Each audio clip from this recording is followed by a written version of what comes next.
Hello and welcome to Bulimia Sucks. I'm your host, Kate Hudson Hall, and thank you for listening.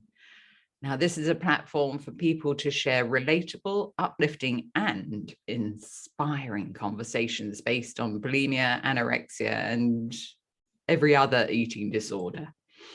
And episodes include personal stories of where they are now and their difficult journeys and their steps taken into recovery. But then we also talk to professionals who work with people with an eating disorder. My audiobook, Bulimia Sucks, is now live on Audible, Amazon, and iTunes.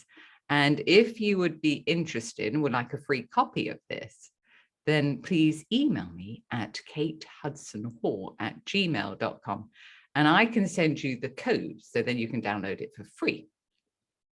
And the other exciting thing that I've been doing is making coloring books, which are out now on Amazon. And I have made a coloring book for people with bulimia, anorexia, and binge eating.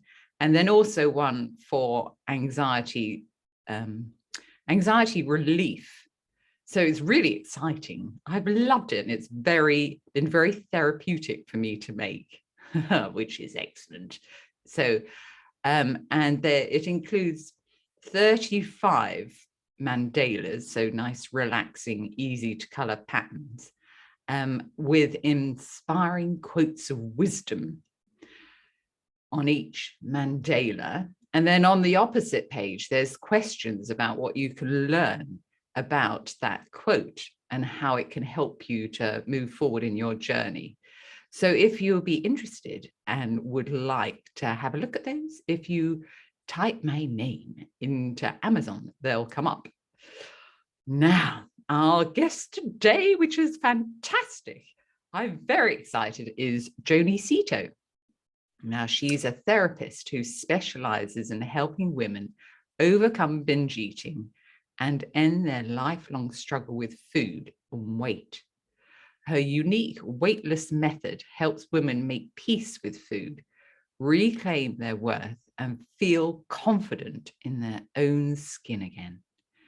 With qualifications in Rapid Transformational Therapy, eating psychology, and 10 plus years of corporate leadership and development experience, Joni combines hypnotherapy, coaching, and high-performance customer success methods. Oh, we like that. To help women to break free from sabotage and achieve long-lasting results. Brilliant. Oh, how exciting. We want to hear about this. So welcome, Joni. It's fabulous to have you on. Hi, I'm so glad to be here. And I've already made a little mental note to go on Amazon, get those coloring books because they sound fantastic. Yeah. I now know what I'm giving everyone for Christmas. So thank you. Well, people that maybe have that problem, maybe if they haven't. But the anxiety one, I thought that was so important because particularly at this moment in time in life, many people are struggling with anxiety. So yes. So come on. So tell me. So let's start off. Do you have a funny story, Joni? I do actually. So this goes back to, I would say, towards the end of my binge eating career. Let's put it that way. Yeah. Where essentially. I remember one day where I was home from work. It was one of those days where I had called in sick at work because I binged the night before. And so woke up in the morning. I felt really, really crappy about myself. And I did get up. I remember I did get up and I'd walked over to my wardrobe and tried every single thing in there and just felt so, I guess, fat and inflamed and couldn't find anything to wear. And I was like, okay, I'm going to call in sick because I don't want anyone to see me like this. Yeah. Now, at that point, I was feeling so awful about myself that I thought, okay, I want something else to eat. But I didn't want to leave the house because I didn't want anyone to see me. So I went on Uber Eats and I remember ordering pizza from this one place but they didn't do desserts. So I wanted pizza, but I also wanted ice cream. So I ordered pizza from one restaurant and then ordered ice cream from another restaurant at the same time. And about 30 minutes later, suddenly I get the little Uber Eats message thing on my phone. And then there's another one. And it's essentially saying both your drivers are outside the house. And so I walked down to the door and opened the door, and there's two guys standing there. And I was in my pajamas, and it was absolutely mortifying at that point to think that there was two people going like, oh, she's ordering all this food. And it felt awful, but I can look back at it now, and it's thinking, when I look at it back at it now, I find it so funny actually thinking back at that now, thinking like, oh my God, I had two people, like two Uber Eats guys turn up at the same time. Back then it was mortifying, but right now it's kind of funny. That was one of my better moments, I would say. Yeah. Oh dear, it's amazing what we do put ourselves through, when we're in the depths of, our eating disorder, isn't it? Absolutely. Yeah. So, okay, so tell us about when you were aware that that you were in the pattern of binge eating and sort of how it unfolded. So this is really quite funny because I actually didn't know I was binge eating at all for most of the time. I actually just thought I really sucked at sticking to a diet. So it's only really back in maybe end of 2017, beginning 2018 that I came across that word binge eating. And then suddenly so many things started to make sense in my mind. But most of the time I actually didn't know. I think it was only officially sort of diagnosed in 2013 or something. So it's still relatively new. And people aren't aware, like you weren't, that is, that is a disorder that they have. Exactly. Yeah. I was very much most of my life just on this dieting roller coaster. And anytime that I had these little episodes of numbing out with food, well, first of all, my perfectionist brain wanted to completely shut out huge the fact. There's so many people with an eating disorder. Oh gosh. Very much. It's very common, isn't it? Absolutely. And so my brain didn't even want to recognize that was happening. It's just like, oh, that didn't happen. Let's just forget about that.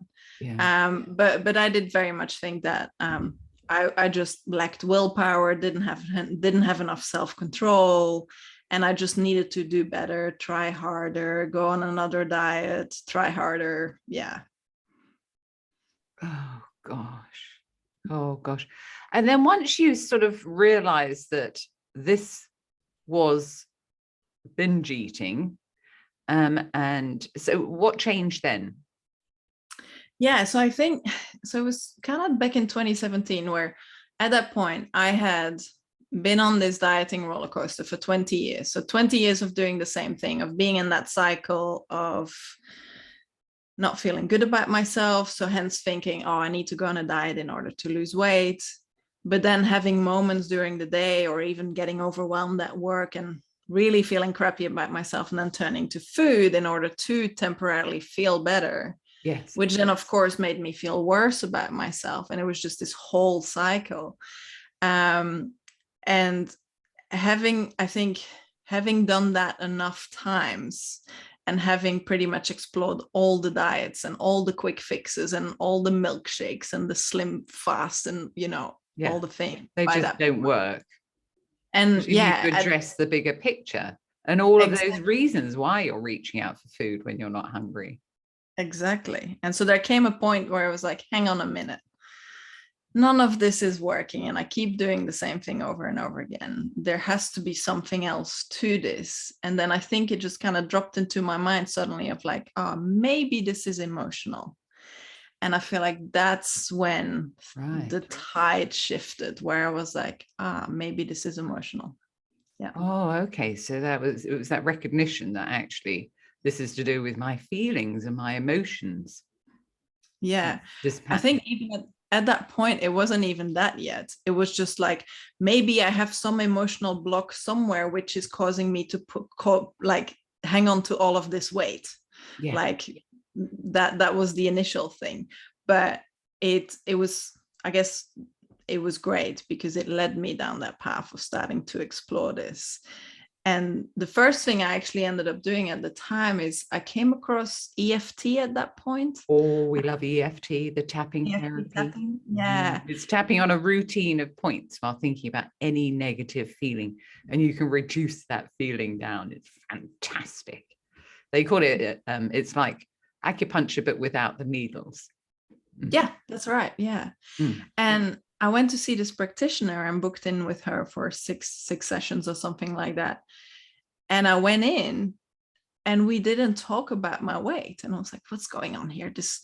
She doesn't know what she's doing. We need to talk about my weight. That's obviously the problem. But she didn't. And we talked about my mom and my dad and all of these other things. And that's when it started to sink in, like, oh, hang on. Maybe weight isn't the issue. Maybe food isn't the issue. Maybe it goes deeper than that. Yeah. Yeah. Yeah. Wow. So did you, with regards to the EFT, the tapping, so did you progress with that? I actually didn't, but it was the first thing that led me to the next thing, and then the next thing, and then the next thing. Yeah. And it's so good to be able to work with those unconscious, conscious feelings that you have and thoughts that you have. And if anybody's interested in my book, Bulimia Sucks, I have a whole chapter on EFT and how to do it and what to tap on. And yeah, because it's so powerful. Yeah, absolutely. And I mean, just because it didn't end up being my preferred kind of modality, but that's the thing on this journey, is you have to find what works for you, right? And so sometimes you just have to try lots of different things and then figure out which one works for you, which one you can integrate in your lifestyle on a daily basis, and what feels good to you. So it's amazing that there's so many things out there. Yeah, because I like to teach it to most of my clients, and some of them really run with it and it really resonates with them, and then some they don't feel very comfortable doing it, and that's fine. But some people have benefited so much from it. Anyway, so then where did you take yourself after that? So that was essentially,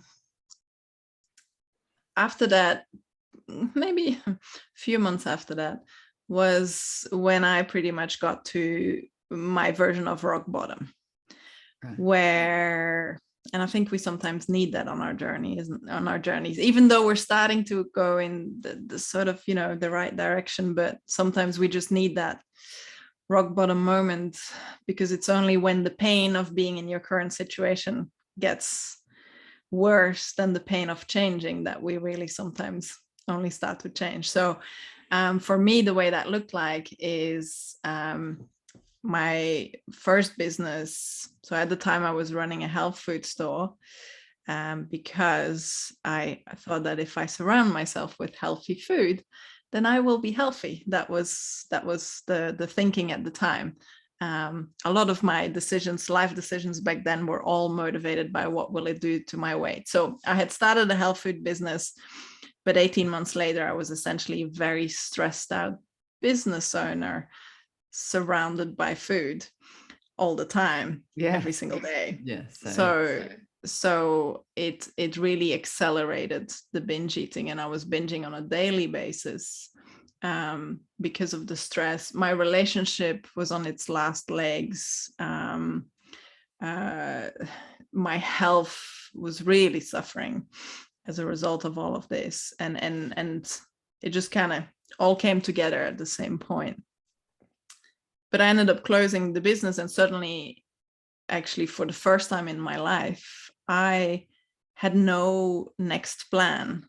So just to kind of paint a picture here, my whole life I've been the good girl, the good daughter, the good employee. I got great, like all the good grades at school. I went to an amazing university. I, had this incredible corporate career, then I was going to be an amazing business owner. It was like all planned out. I always had the next step.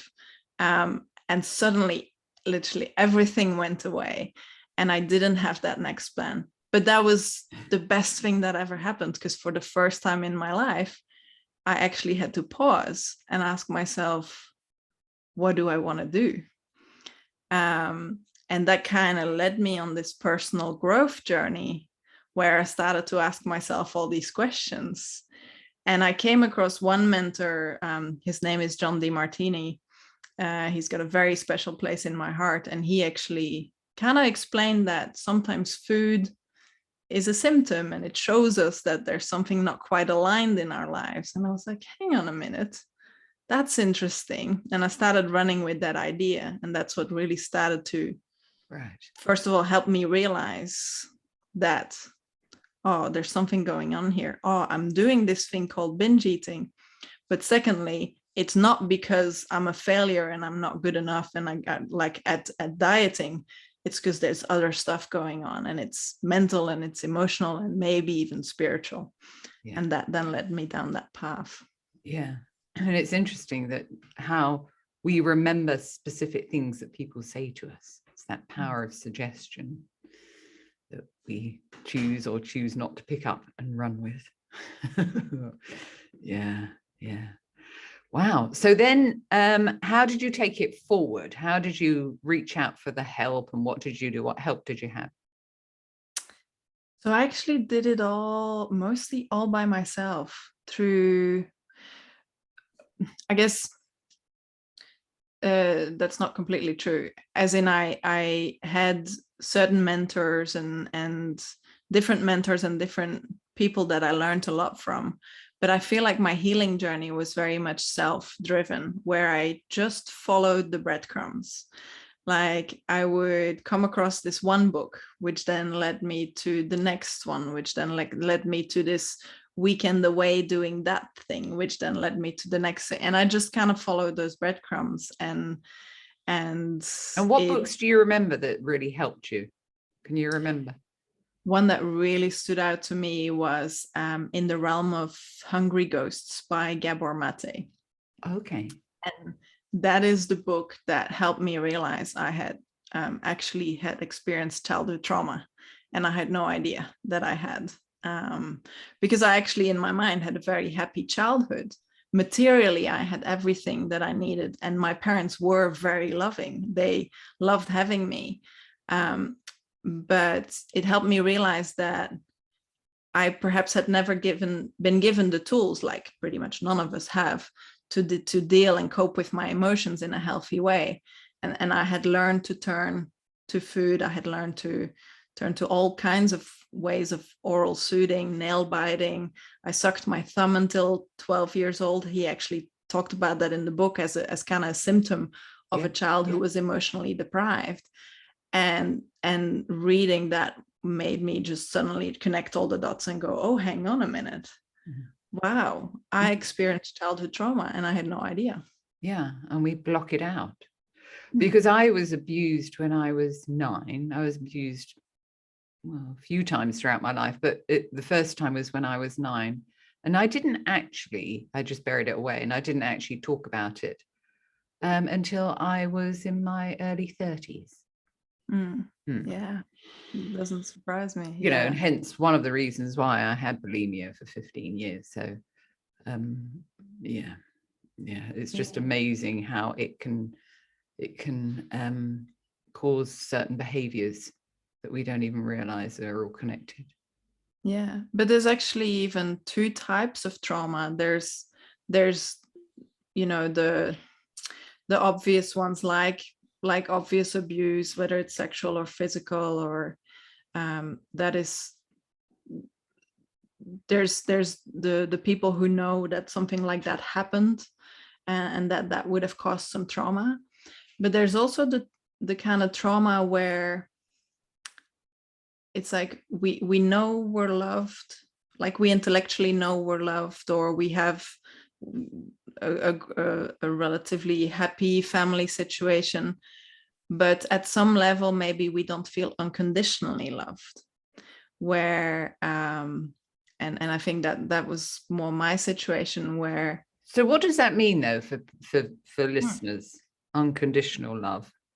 Yeah, so it's when maybe you only get praised when you get high grades, and if you don't get the highest grade, then maybe you don't get praised. Or it's when you do something and you think you're doing it really well, but then you get some criticism and like it wasn't good enough. Yeah. Or trauma actually sometimes comes from just the fact that you're having an emotional moment and there's not an adult there to validate that emotion and help you process it.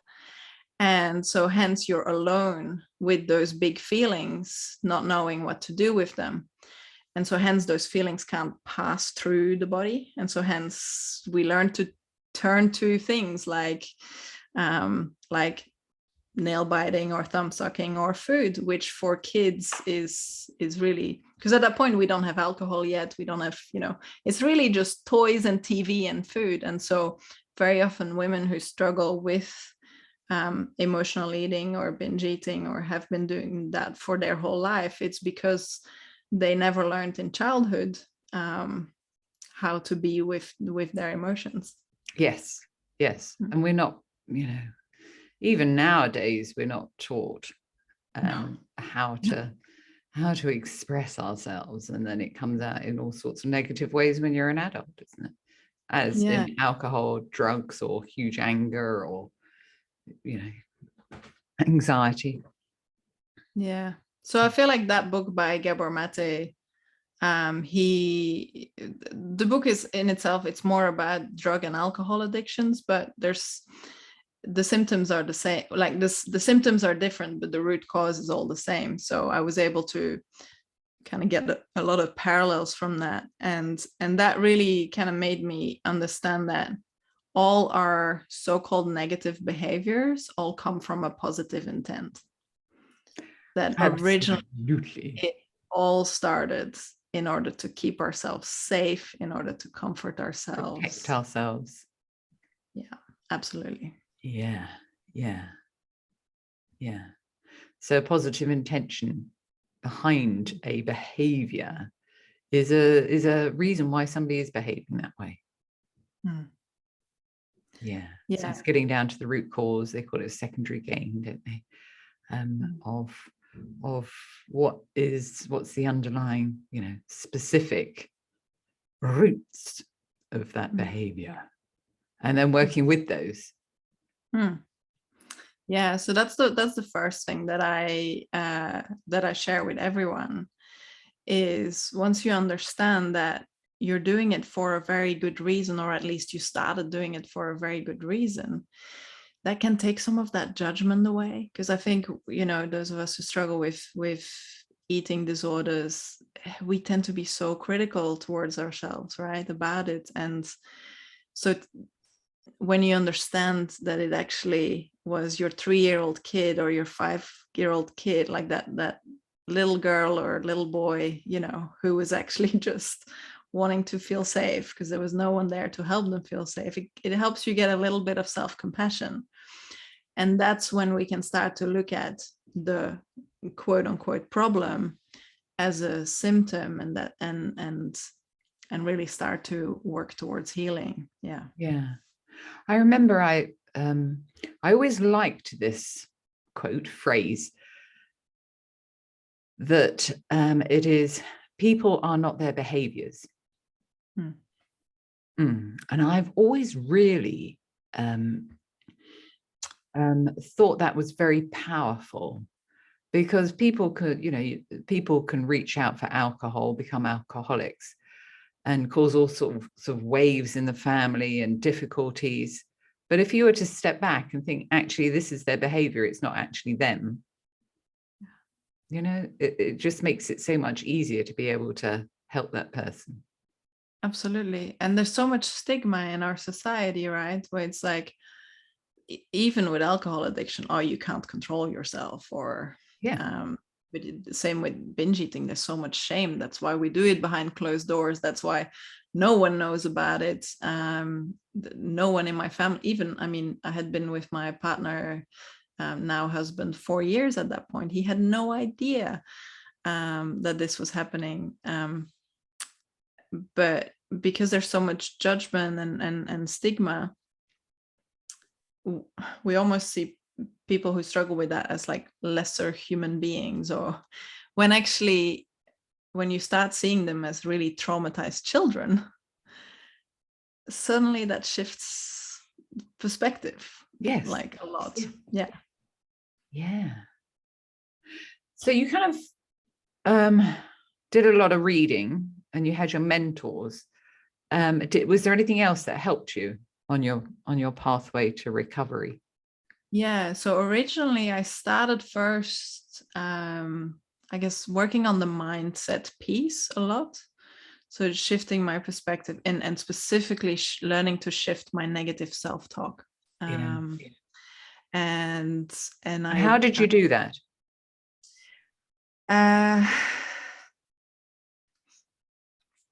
That's a great question. Is really by starting to observe the way that I speak to myself, first of all, to see what's going on in my mind. Yeah, because awareness is the first step, isn't it? Absolutely. Awareness is the first step. So becoming aware of the thoughts and the kind of the radio station playing up there. Yeah. And then kind of stepping in that observer role, right, of observing the thoughts. And then each time, like in the beginning, you're just able to start observing them. You can't do anything with it yet. But then after a while, as you start to get more familiar, then sometimes I could like catch one of those negative thoughts and go, no, I'm not going to think that. I'm going to think something else. And like started shifting those thoughts and slowly thinking different thoughts. We were talking before, and I'm writing a book on anxiety, and that is what I was talking about earlier before the podcast, and being aware of those negative thoughts, and when you are aware of them, start to write them down, and then further down the line, it start to sort of back at them. Okay, so what could I, how could I change this thought, and reframe it? Yeah, that's exactly right. So, and it's the really important thing with this is to not shoot for the stars. So there's this one thing that's you hear in the personal development community, all of these affirmations and positive thinking, but that can actually be a little bit counterproductive sometimes, because if you spend 30 years of your life looking in the mirror every day and going, I'm gross and I'm fat and all of these things, then if you go and stand in front of the mirror the next day and say, I'm beautiful and I'm amazing, your brain just calls bullshit. It's like, that ain't true. Absolutely. So that doesn't work. So it's really about approaching this very gradually and going from I'm fat and I'm disgusting to something like I'm open to believing that I can think something more positive about myself, or like just like some kind of thing. Yeah, or I'm learning. I'm beginning to learn how to feel differently, or whatever it may be. Yeah, exactly. Or even like, loads of women look like me, and there's this other woman that looks like me and I find her beautiful, or or just kind of making it a bit more neutral before we go all the way to the top shelf positive amazing statement. Yeah And so it's breaking that down. Yeah. And figuring out those small little steps of how you could word that in order to, for that, week or two, what could you work on that week? I'm taking small steps to change. Yeah. And a great podcast there that really helped me at the time it's called Unfuck Your Brain by Cara Lowenthal. And she gives a lot of great examples on that. So that can be a good resource for the listeners. Yeah. What was her surname? Karen? Cara Lowenthal, and the podcast. Cara Lowenthal. Loewentheil, if I remember correctly. And the Very podcast impressive. yeah.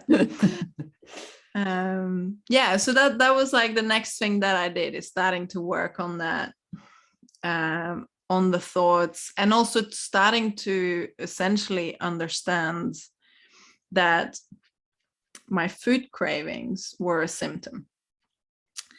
And so I kind of put my detective hat on a little bit and started to, because before my whole life, every single food craving was, the end of the world, and it meant I was a failure. But I started to change my perspective, and I started to see them as a gift, because I was realizing that I was very out of touch with myself and out of touch with my emotions. And so I started to look at these food cravings as the sign that I was having an emotion.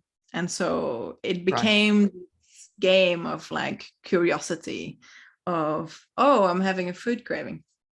And that became a prompt to check in with myself and go, okay, what is going on now?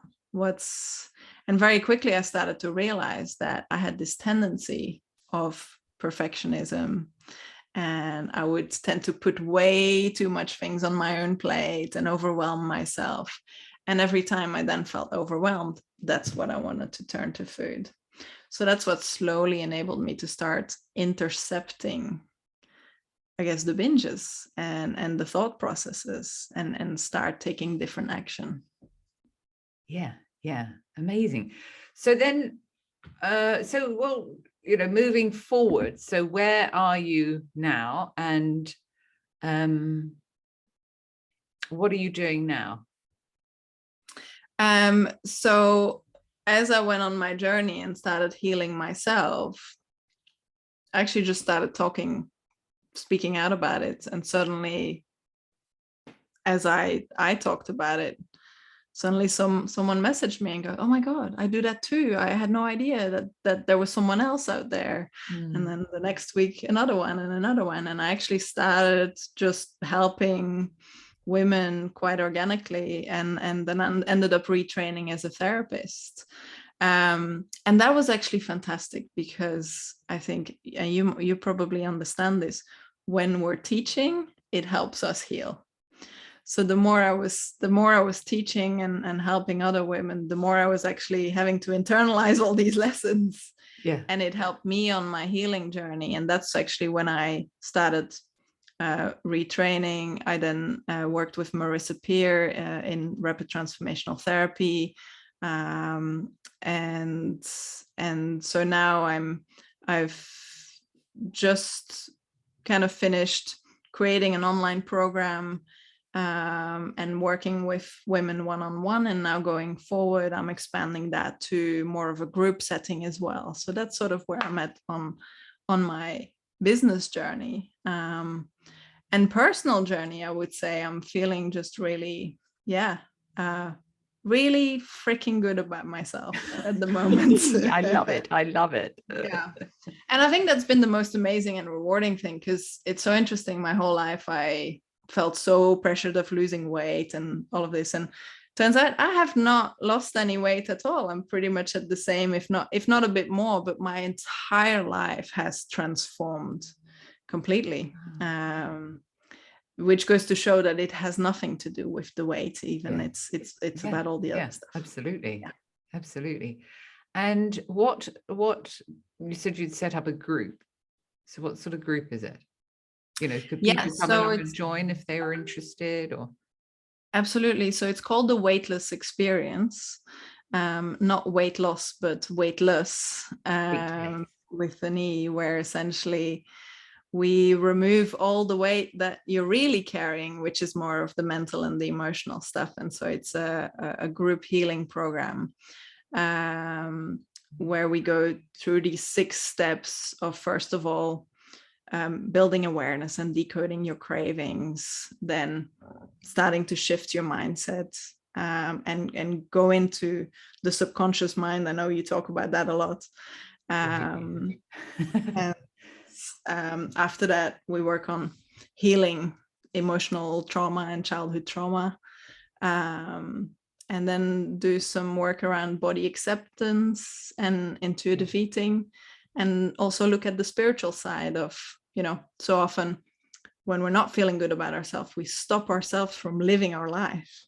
Yeah. So we put a lot of focus on actually going out and doing the things you actually want to do in your life. Yeah. So that those are the 6 pillars that we work through as a group.